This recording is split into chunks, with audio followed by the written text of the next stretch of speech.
Assalamualaikum warahmatullahi wabarakatuh. Alhamdulillah, pada kesempatan kali ini kita akan melanjutkan pembelajaran dari prakarya dan kewirausahaan yang pada pertemuan kali ini memasuki pertemuan ke-6. Marilah sebelum kita lanjutkan, kita bersama-sama membaca basmalah. Bismillahirrahmanirrahim.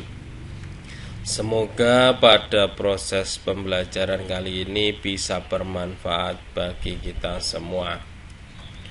Baiklah, kita lanjutkan.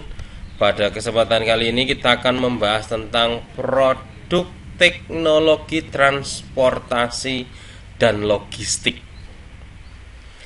Apa sih yang dinamakan dengan produk teknologi transportasi dan logistik? Sekarang banyak sekali kebutuhan kita berpindah dari satu tempat ke tempat yang lain. Ya, kita pasti membutuhkan yang dinamakan dengan transportasi. Dan kita akan membawa barang.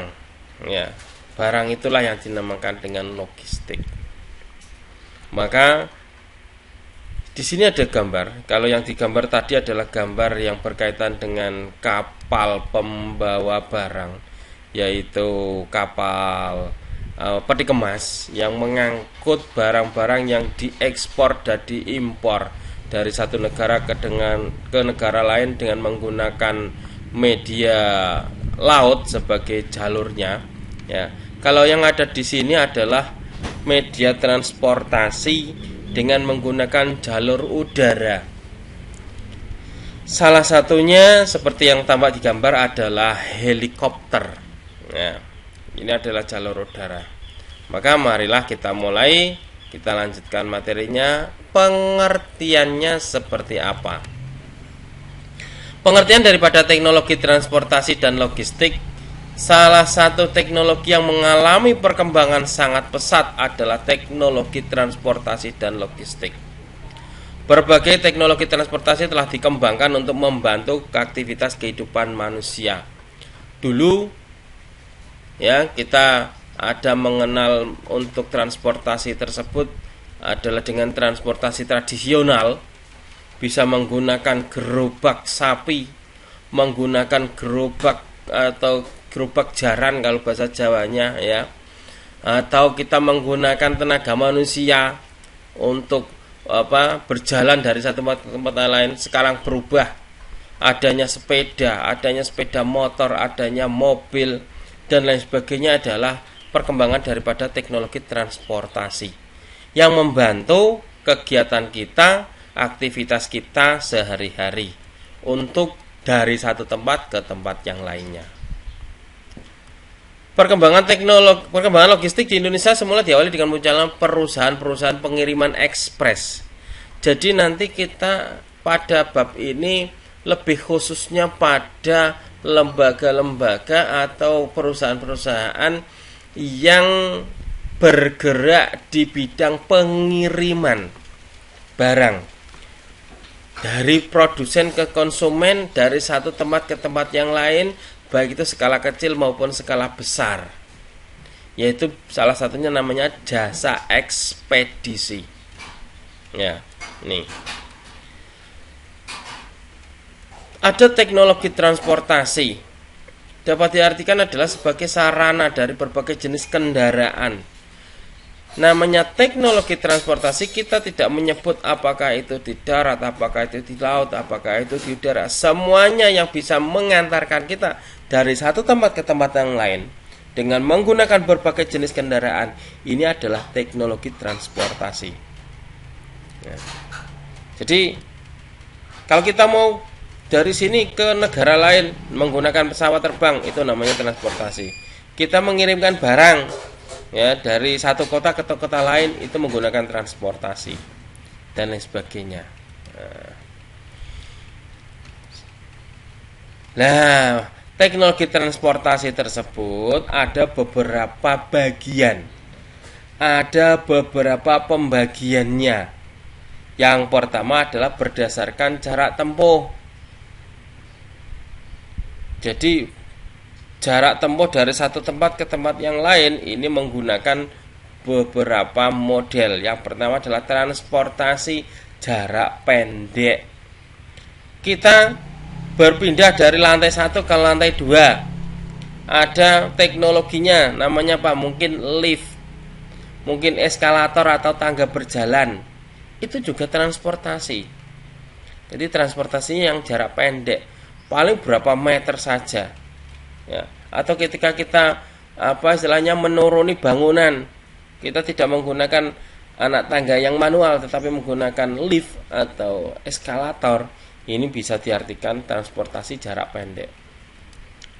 Ada juga ya, selain daripada lift dan eskalator, kita membutuhkan alat-alat. Kalau kita belanja di supermarket, kita butuh namanya troli atau keranjang atau baki, nampan. Ini adalah kita membutuhkan alat transportasi. Loh Pak, itu kok baki kok bisa dijadikan transportasi? Iya, kita mempermudah membawa beberapa barang sekaligus dari meja A contohnya pindah ke meja B. Ya, ini adalah transportasi jarak pendek. Selain itu ada yang jarak jauh. Jarak jauh ini tidak terbatas jaraknya, tidak terbatas ukurannya. Ya, bisa jadi antar desa, antar kecamatan, antar kabupaten, antar provinsi, bahkan antar negara atau antar benua. Ngirim barang dari Indonesia ke Arab Saudi, bisa. Nah, ini adalah contohnya adalah transportasi jarak jauh. Bisa menggunakan sarana darat, tapi kalau sarana darat itu terbatas di satu pulau saja. Itu bisa menggunakan sarana air atau laut, dan juga bisa menggunakan sarana udara. Jadi jaraknya tidak terbatas. Terus ada juga berdasarkan tempat bergerak. Ya, kalau tadi adalah berdasarkan jaraknya, jarak dekat dan jarak jauh, sekarang adalah berdasarkan tempatnya. Yang pertama adalah transportasi di darat. Transportasi di darat contohnya ada alat pengangkut barang atau troli, ada juga sepeda, ya, ada juga yang lainnya becak, ada juga delman atau gerobak jaran kalau di sini mengatakan. Ini ada alat transportasi tradisional.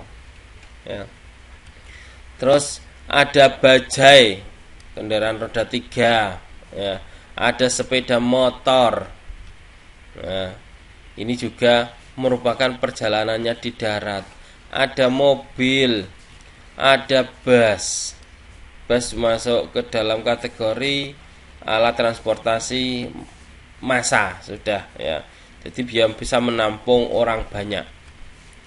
Ada juga kereta api. Ya, kereta api ini bisa mengangkut ratusan orang sekali jalan. Ini semuanya berada di darat.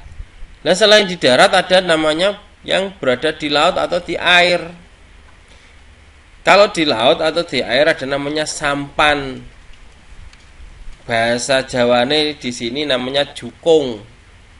Itu adalah alat transportasi kecil. Tapi juga ada dapat namanya kapal barang. Kapal ini hanya khusus untuk mengangkut barang, bukan mengangkut orang. Ya. Ini bisa menggunakan mengangkut barang yang sangat banyak sekali. Kalau kapal terbesar yang pernah saya lihat langsung itu bisa memuat 6.000 mobil.